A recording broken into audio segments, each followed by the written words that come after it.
আপনাদের সকলকে জানাই প্রেম প্রীতি ও শুভেচ্ছা অভিনন্দন। আপনারা না টেনে পুরো ভিডিওটা দেখুন। কোচবিহারের রাজবাড়ির ঐতিহ্য, সেই ঐতিহ্যের ভেতরে আমরা প্রবেশ করব সিঁড়ি বেয়ে বেয়ে, যেখানে কোচবিহারের রাজার প্রচুর সম্পদ, প্রচুর পুরনো স্মৃতি জ্ঞাপন করছে, যা আপনাদের দেখলে ভালো লাগবে। সেই দেখার জন্যই আমি ভেতরে প্রবেশ করব। সেই ভেতরে প্রবেশ করে সিঁড়ি বেয়ে বেয়ে প্রবেশ করেই ওপরতলাতে আমরা পৌঁছব। আর সেই ওপরতলার মধ্যে রয়েছে পুরনো স্মৃতি, যা আমাদের মনকে একবার হলো নাড়া দেবেই। যা অতীতে ছিল, আজ কেন সেটা নেই।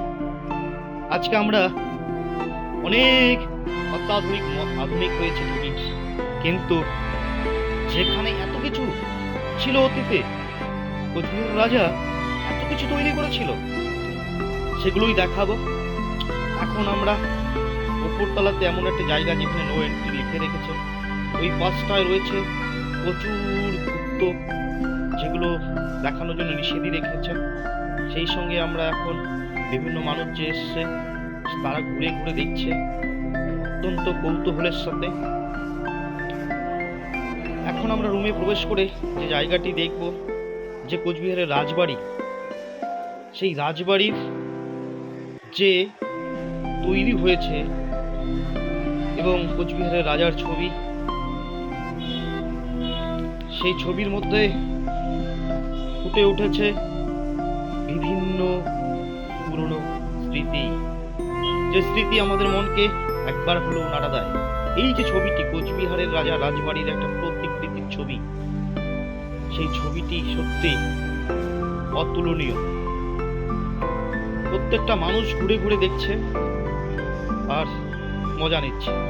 এখন দেখুন, এখানে কিছু পুরনো ছবি রয়েছে, কত সুন্দরভাবে সেগুলো সাজানো এবং সংরক্ষিত করে রাখা হয়েছে। এখানটাও রয়েছে কিছু ছবি, যে ছবিগুলো মানুষ ছবি তুলছে পুরোনো দিনের গ্লাস বলা যেতে পারে, পুরোনো দিনের কাপ। এখানটায় রয়েছে তালা, চাবি, যা মানুষ খুব কৌতূহলের সাথে দেখছে। দেখুন আপনারা, সত্যি একটা ভালো লাগার মতো বিষয়। এই ভালো লাগাটা কতদূর সীমাবদ্ধ তা বলার অপেক্ষা রাখে না। অসীম হয়ে রয়েছে এই সীমাবদ্ধতা। মন খুললেই সেখানে ভালো লাগা পৌঁছে যায়। পুরনো কিছু লিপি, পাণ্ডুলিপি, যে পাণ্ডুলিপি অতীতে এত সুন্দরভাবে হচ্ছে, সেগুলো সংরক্ষণ করে রাখা হয়েছে রাজবাড়ির গ্যালারি। আপনাদের দেখার জন্য, আপনাদের আনন্দ উপভোগ করার জন্য আপনাদের বিষয়টি তুলে ধরা। এখানে রয়েছে বিভিন্ন ধরনের চামচ, বিভিন্ন ধরনের স্টাইলের জিনিসপত্র, যেগুলো পুরনো স্মৃতি মানুষের কাছে। এই পাশটায় রয়েছে খুব গুরুত্বপূর্ণ জিনিস, বিভিন্ন অস্ত্রাদি রয়েছে একটা রুমে, যেটা ভিডিও তোলা বারণ রয়েছে। সেই দিক থেকে প্রত্যেকটা মানুষ বাইরের দিকে ভেতরের দিক সমস্ত দিক করে সুন্দরভাবে আনন্দ নিচ্ছে। প্রত্যেকেই রয়েছেন সুন্দরভাবে, উপভোগ করছেন মনের যে ক্লান্ত, প্রাণের যে ক্লান্তি, মনের যে বিষণ্ণতা, সবকিছু ভুলে আনন্দ উপভোগ করে চলছে প্রত্যেকটি মানুষ।